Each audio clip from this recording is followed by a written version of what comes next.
mindfulness meditation monologue, Kitty Time. We're doing a Metta introduction meditation today. Today we're going to begin a practice called Metta meditation. And Metta is generally translated as loving kindness.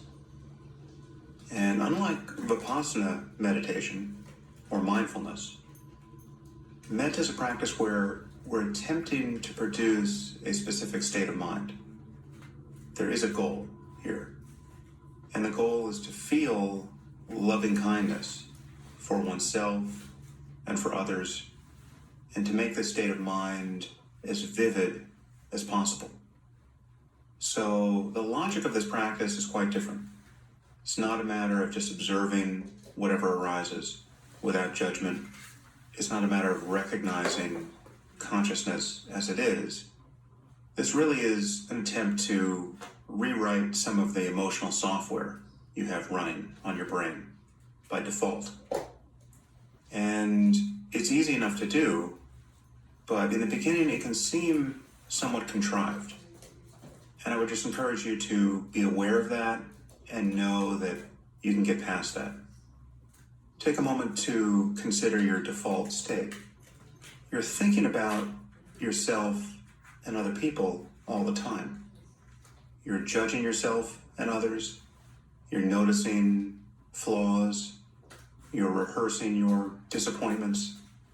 And Metta is a practice where you consciously adopt another pattern of thinking. And these thoughts are focused on your wish that you and others, and ultimately all conscious beings without limit, experience as much well-being as possible.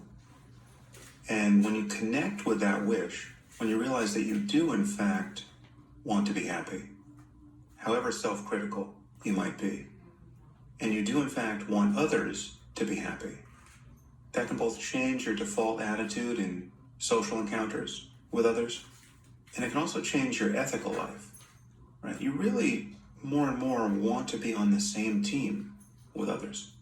And ultimately this attitude can extend even to people who could be best thought of as your enemies. Whether you know them or not, there are people in the world who are doing objectively terrible things. But when you consider why they are doing those things, when you consider the fact that nobody made himself, nobody picked his parents, nobody picked all the influences that determined who he would be in this life. There's no 4-year-old who is responsible, really responsible, for the evil grown-up he became, right? So even in the case of somebody who as an adult presents as quite diabolical, if you think about the child who became that adult, you can feel compassion and good intention toward him. In any case, the thing to recognize here is that in this practice, you are attempting to produce a specific state of mind. Yes. And that can feel different from the normal practice of mindfulness. Yes. Because it is.